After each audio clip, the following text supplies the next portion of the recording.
Hey everyone, welcome back to our channel TechUp. On today's video, I'm going to show you how to post a picture on Onlyfans. It's very quick and easy, so let's get started. First of all, open your preferred web browser, then type in onlyfans.com. Once you do that, go ahead, get the credentials to your OnlyFans account, then sign in. Now on your screen, you're gonna see options like home, notifications, new post, chat, and your profile. Tap on the new post option.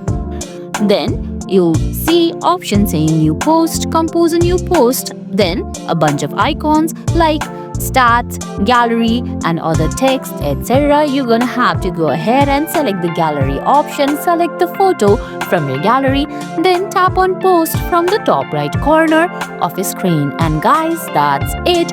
That's how you post a picture on OnlyFans. I hope you found this video helpful. If you did, please give it a thumbs up, leave a comment, subscribe to our channel, and hit that bell icon. See you in the next video. Thanks for watching.